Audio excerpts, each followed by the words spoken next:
Salve, galera. Boa noite, boa tarde, boa noite. Faltando 1 minuto para as 6.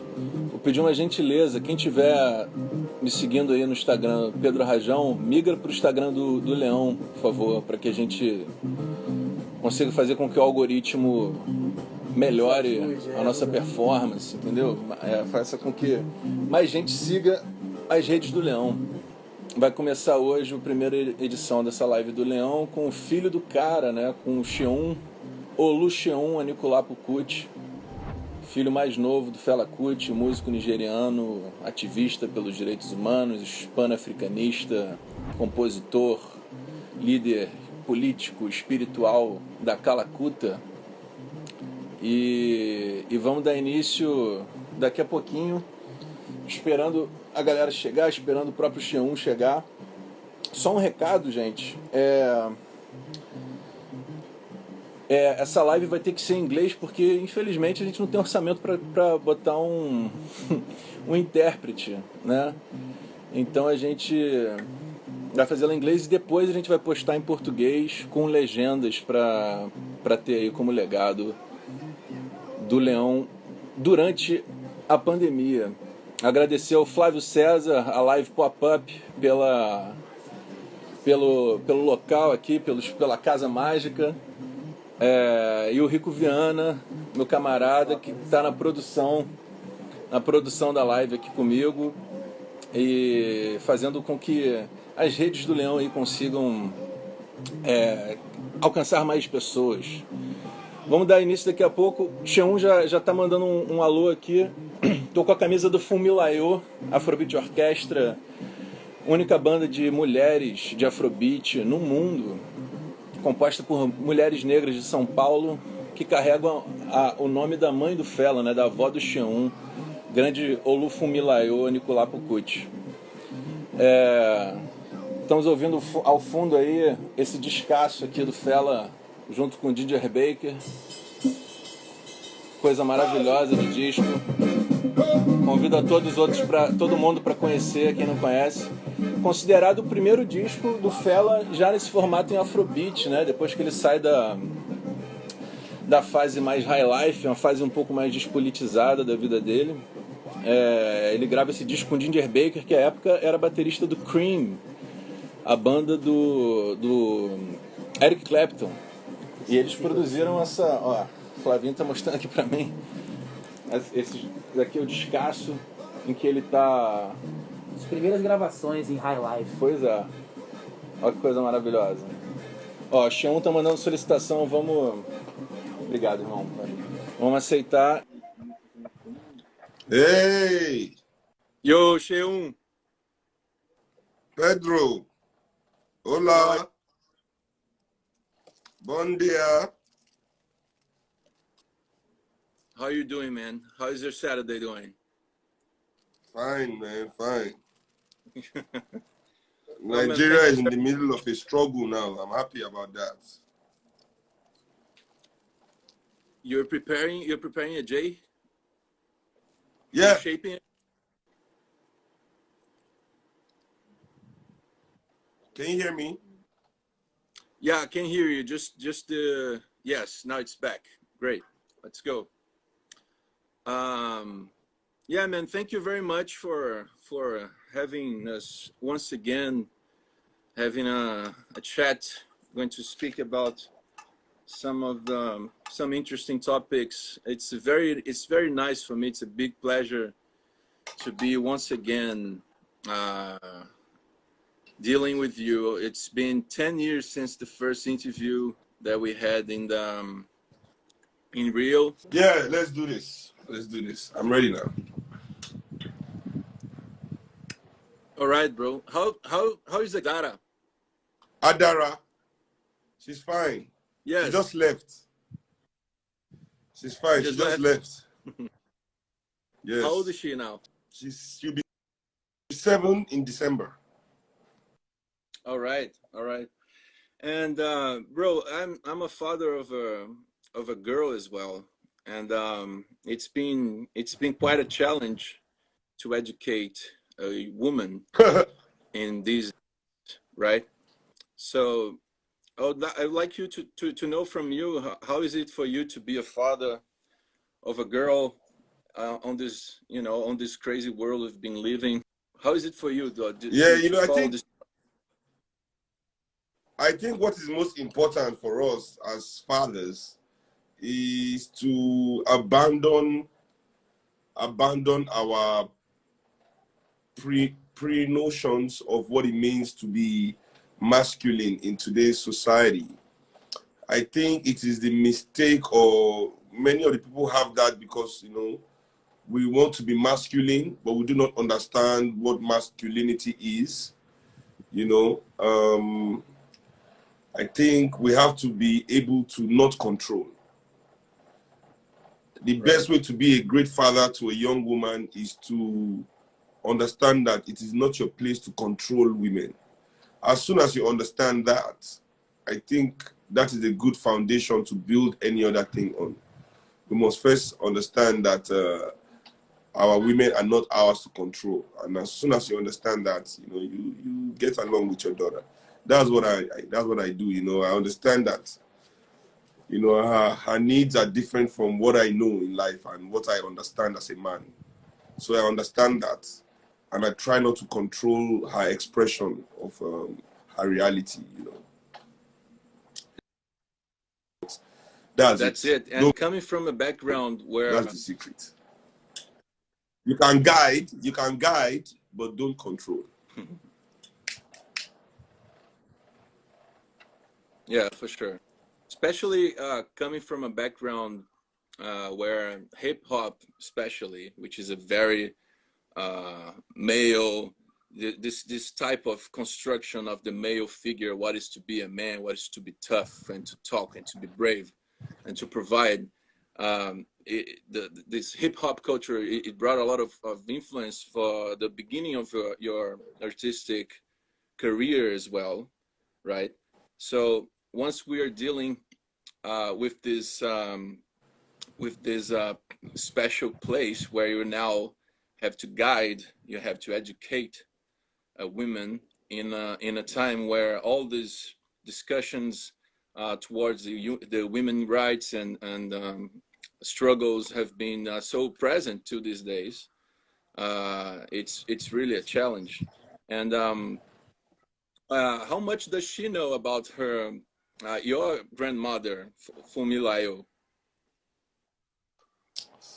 Oh wow! I try to teach her about her grandma, about her history, about her lineage, but I try not to teach her in a way that will put pressure on her little mind. I want her to be able to be herself without any unnecessary influence at this point. So yeah, she knows her grandma. She knows. I don't try to, truly give her the weight of her legacy. That's Yes. something I want her to grow into. She has to grow into understanding it. So that she doesn't see it as something she's forced to protect, but something she loves to protect. So Yes. yeah. And speaking about legacy, how do you think that Nigeria perceives Olufunmilayo legacy in these days? Yes, I think her legacy socially is understood to a certain extent, but her legacy culturally and politically is not understood yet. So that for me is something that the more we spend time in future really understanding our politics in Africa, especially the new generation of people, the more we understand her political significance. How is your own daughter? My daughter is great, man. She's very good. She's almost 5 years old. She'll be 5 in February, and she's great. She's doing great, healthy and intelligent and happy. They are amazing. Yeah, it's good to see us as fathers after so many so many things in life. But coming back to Fumilayo, would you care telling us the meaning of her name? Olufumilayo means the Creator has given me happiness. And how did that story about the government suggesting to make a homage for her at the Naira money, at the Naira notes? It was a long time ago, but they never did it. I don't think it was the Nigerian government, they don't really have respect for anybody or anything, really. So they did not have a conversation with the family. They just decided by themselves, so. Until these days, it remains as unknown soldiers, right? 1,000 unknown soldiers that attacked the Calcutta. Yes, man. The Nigerian army is really the Nigerian army is really bad at keeping track of its employees. And speaking of which, could you please tell us a little bit? That's a lot of Brazilians watching this. Not everyone is pretty updated about Nigerian politics and about the End SARS campaign. And what's the difference between SARS and the regular police in Nigeria? There's no difference really, but End SARS is just, I think SARS is very notorious, is the most notorious of all the units in the police force. So we are using the name, the youths will decide to use the name, the people are using the word End SARS, to say end police brutality. You understand? What we are really saying is we are free. You understand? We are free. Because, all over the world, there's nowhere the black man, the African man, is allowed to express himself. Okay? You understand? There's nowhere in this world that the African is allowed to express himself. And it is a shame that even in Africa, we are also not allowed to express ourselves. So this is a slave and slave master mindset. You understand? Because all the authorities in the world are constituted and made to believe that Africans are still slaves all over the world. So that's how people relate with us. In Africa, all authority relates with African people as if, we are still slaves. So all it takes for a black man today to be beaten up by the police anywhere in the world is just simply to ask the officer, if you ask the officer, oh, what did I do? Why are you arresting me or harassing me? They begin to brutalize you. They begin to beat you up because the black man must not express himself. You are a slave, so be quiet. They arrest young people for having tattoos and dreadlocks, which is also a form of self-expression. You understand? Yes. So any form of expression that we have is absolutely frowned upon by all authority all over the world. Because many people think because, the police in Africa are black, they are not a colonialist organization, but they are. The security forces in Africa were created by the imperialists. You understand? So these people were trained to kill other Africans to protect Western interests, to protect foreign interests. So this is how these organizations were formed. You understand? And this is how these institutions still operate till today. That's why I tell my friends all over the world that when we look at white supremacy, we have to see it from a global perspective. We have to look at it institutionally, systemically, not individually. You understand? All the banks in Nigeria are owned by black people. And they also do not give us loans the way the banks that are owned by white people don't give loans to black people in Europe and America, and even in Brazil, So it is not the banker that is racist. It is the institution of banking itself that is racist. Yes. So yes. it is the way, it is not the individual police in America that is racist, but the institution of policing is racist. And that's why all over the world, no matter where they are, the police and the military continue to kill black and brown people, you know. Yes, that's true.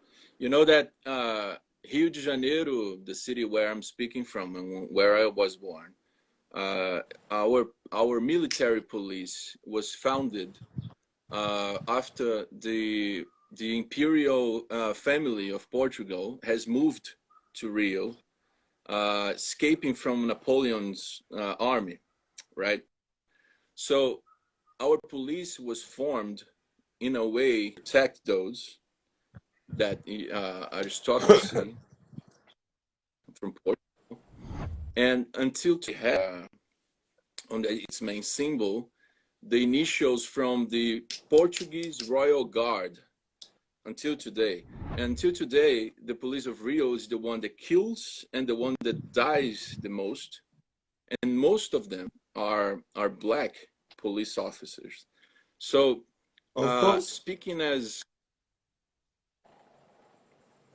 yes, so it's a project, right? It's not It's a like the global police. phenomena. What is it? It's a global phenomena. So my question is, you come from this lifetime since your father and your grandmother of fighting for better human rights conditions, like for dignity, for the minimum of dignity for the people. And how do you perceive as an artist and as a citizen a way to, like the End SARS campaign and like the Black Lives Matter and so many other movements all over the globe. In Rio, we have a movement that fights for the end of the militarized police. So, how do you, as an artist and as a citizen, perceive your work in a way to help the end of those corporations, or at least because the discussion is not reformulate the SARS, right? It's to end SARS. So Yes, how that do is how what we want. I feel what we really want is not just to end SARS, but an end to the existing slave master and slave relationship that black people and authorities have all over the world. We want to end the relationship.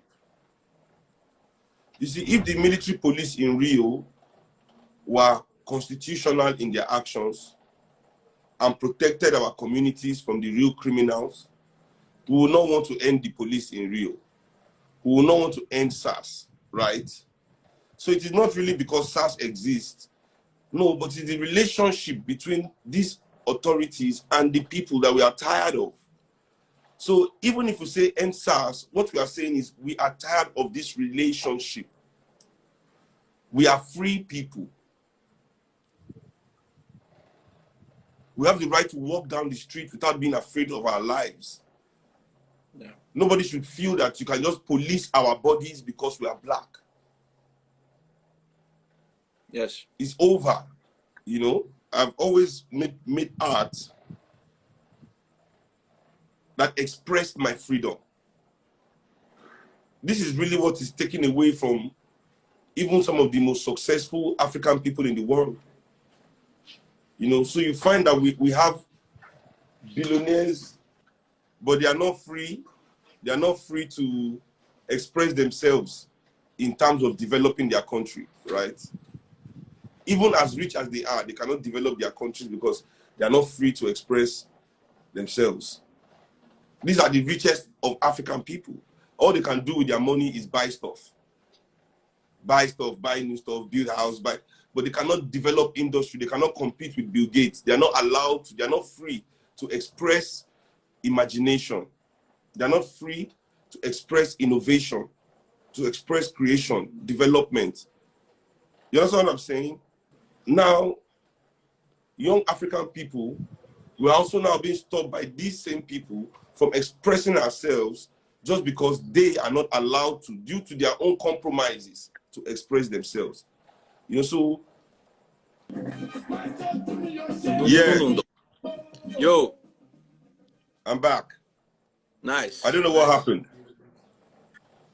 It must be the CIA, bro.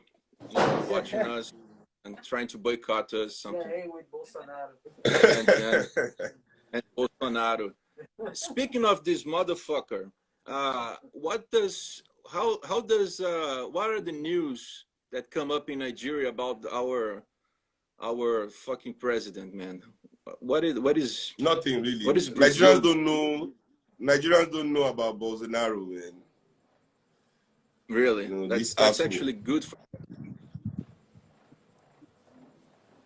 Yeah, it's pretty fucked up. But following up, you were nominated for the Grammy, and in the same year, there was no nominations at the Nigerian music industry for your album. Why do you believe this happens, man? Is this still a boycott for, you know, who is politically engaged as you and your father and your family? I don't know, man. I don't know. I think maybe you should interview one of these Nigerian media moguls or something and ask them, you know. I don't know. I don't know what to say to that. You know, actually, for me, you know, I felt kind of bad about that, you know, why would I get a nomination from the Grammys and no single award ceremony in Africa even give us a single nod, you know, not on any of the hundreds of categories available, you know.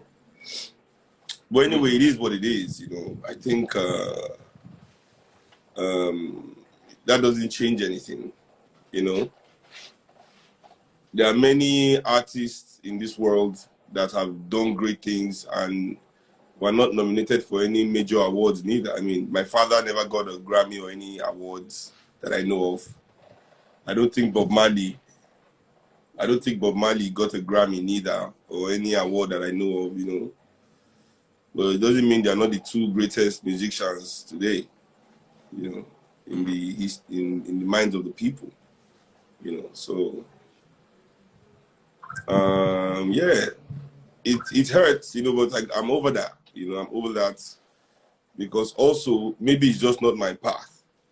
Maybe I'm not that artist that will be giving all the glory and accolades, you know. Maybe it is my own path to just do what I'm here to do and move on. You know, we have to kind of accept that. I need to reconcile my own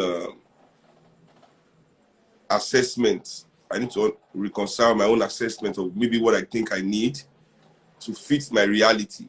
You understand? Yeah. So yeah, I move. It doesn't stop anything. Yeah, and at the same time that you move, you're always putting it as a statement that the music you play is classic African music. Can you just? Yeah, I mean, yeah, of course, you know, because actually my father was the one that said that, really, you know, but I believe and hold that true because, you know, African music is reduced to these days as if it's just monolithic, you know. But our music is also quite expansive, from the classical to the pop, you understand? Yeah. So, I mean, and I think I fall into that category where I make more, you know, music that is steeped in African culture. So that makes it classical. Because what is classical music, as we say today, it is just music that is steeped in European culture, in European rhythm, with European melodies and European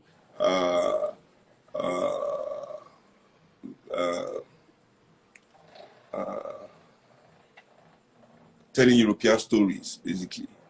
So that's what is classical, you know. And so if I'm African and I'm making music that is steeped in African rhythm, telling African stories, you know, with African melodies, then that has to also qualify as classical music.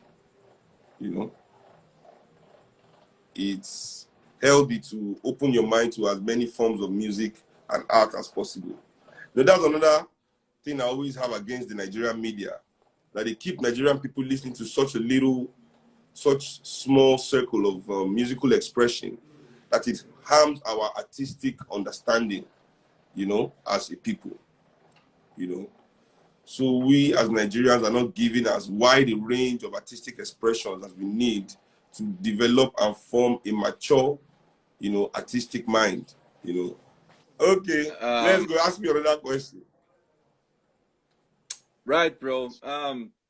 It's not because it was with me that you recorded that Black Woman video clip, but can you tell us how was the experience of recording the video? What did it mean? What does that song means for you? And I believe in you, and I see your struggle. I never fear your strength. I never say you weak.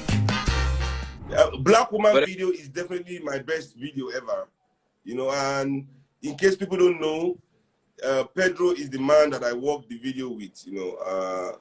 He directed the video. Black woman, no bleach your skin, so black woman, wear your afro. You kill your skin if you go bleach, so no lose yourself to TV picture. You look good in your afro. Don't lose yourself to foreign scripture. I'm very glad to know that you consider that one of your best videos. I don't even think it's one of the best. I think it's my best one. That's amazing, man. That's amazing. We had a very, very beautiful and very hardworking crew for this video, and it was shot in a slum in Rio, in a favela in Rio called Jacarezinho, and in Porto Alegre, which is in the south of Brazil. The hotel where the jungle was taken over. Yes, the hotel in São Conrado. That hotel was it was built on the 50s, but it has never been, you know, finalized. Seun, 2020 is been and it took us and Manu Dibango, they were, you know, they went to the other plane, and you have, you know, been with both of them. You have lived some experiences with them. What's the legacy from both of these big men, Tony Allen and Manu Dibango, for you? Manu Dibango was one of Africa's greatest saxophonists and musical composers. Not only a composer, but a musical visionary. You know, Manu Dibango took his Makossa music and mixed it with American pop music to create one of the funkiest sounds of the 70s and early 80s. You know, so yeah, I mean, Manu Dibango's legacy lies in the fact of how many great musicians in whose career he had a hand. Me being one of them as well. Because many people do not know that in the beginning of my career, Manu made it like a mission to be at every show I played where he was. You know, he would come, he would play solo, he would play in the show. You know, we even did a show together in Senegal with Tony as well. You know, so yeah, I think that is the greatest legacy of Manu Dibango. As for Tony Allen, you know, although the Western media in their misinterpretation of African arts as usual, you know, have tried to claim that Tony Allen is the co-creator of Afrobeat, you know, which isn't true really. But that being said, it doesn't take away from his greatness. You know, Tony was probably the greatest drummer that ever lived, you know, and I think that for any reason is enough to celebrate him and to respect him. You know, he doesn't have to create the music for him to be respected. You know, he was just a great drummer and probably the greatest drummer, you know. So, yeah, I think his legacy lives, you know, lives on after him as well, you know. We give what's it called? Amazing. And Pay homage. we're talking about you know, those big figures that left us this year, and it makes me think of the a more spiritual dimension of their legacy. And you always say that you don't really believe in God as an European pattern white God. Yeah, I don't believe in this But concept, European concept of God. No, of course not. I don't believe in this guy that wants to torture me for eternity if I don't love him. You know, I mean, what's that? Definitely not. No. yeah, but what is your relation with the Orishas? I mean, I've seen a video of you with a Babalorisha with the Ifas and everything. What's your relation with that African traditional spiritual? There's no relation, you know. I'm an African, you know, so this is my culture. So I don't have to have Yeah. a relation, you know, because I'm still African. Yeah. I'm an African free to express my Africanness, you know. So for that reason, there's no real, how do I put it? There's no relationship. It's just the way it is. I pay homage to my ancestors, you know, because they begot me, you know, and that's what it is, you know.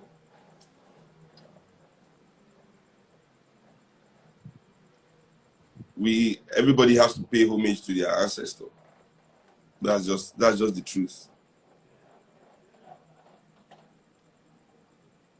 There's a little delay on the call. That's why I'm taking a little bit longer to answer you back. Okay, I don't know. Maybe it's the network or my battery is low too, man. I think I have like 5% battery left.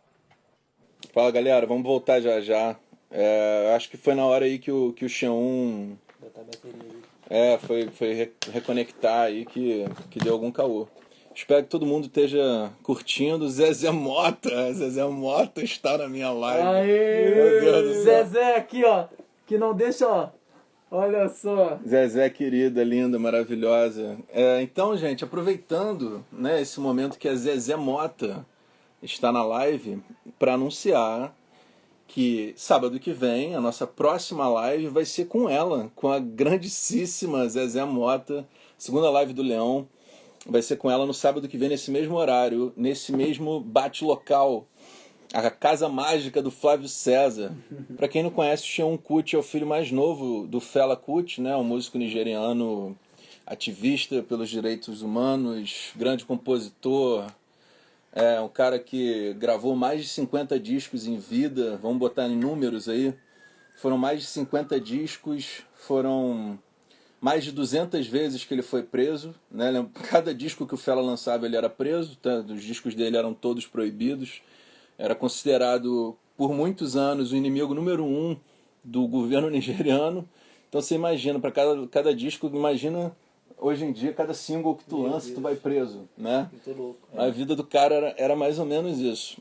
E resiliência. Pois é. E a gente está falando com o filho mais novo dele, o Seun Kuti. Seun Kuti, que tem, se eu não me engano, 38, 39 anos. É o cara que herdou a banda do Fela Kuti quando ele ainda tinha seus 14 anos. E é como se... É isso, assim, é como se o filho do Paulo da Portela tocasse até hoje com a velha guarda da Portela, né? O Seun Kuti com o Egypt 80s, a Egito 80, a banda que o Fela construiu, que ele formou cada um dos músicos depois que ele volta da Alemanha em 78 e que metade da sua banda fica na Alemanha e não volta com ele para Nigéria. Então é com essa figura que a gente está trocando a ideia hoje.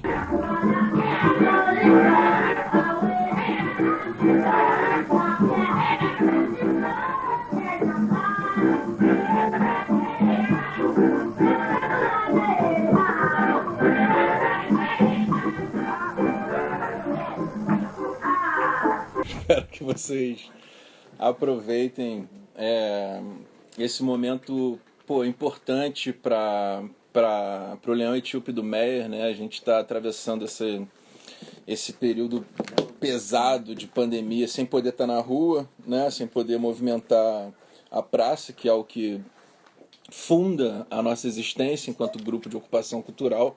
Então a gente vai tentar promover uns encontros aqui com um conteúdo interessante, bater um papo com uma galera relevante aí para todas as bandeiras que o Leão levanta. A primeira deles, o Seun Kuti hoje. Sábado que vem a gente vai falar com a Zezé Mota, né? Aqui também na live do Leão, que vai ser uma grande honra falar com esse totem da nossa cultura preta, essa coisa maravilhosa que é a cantora, atriz Zezé Mota. A gente segue aguardando aqui para continuar a segunda parte da live do Leão, aqui na Casa Mágica do Flávio César. Estão pedindo para mostrar uns LPs do Fela. Antes de mostrar os LPs do Fela, Mostra o eu LP vou mostrar, do Seun. vou mostrar um LP do Seun, que é do penúltimo disco dele. É especial para mim, inclusive, que é o do Baba Anne. This is wishing you the best of African wishes. Baba Anne.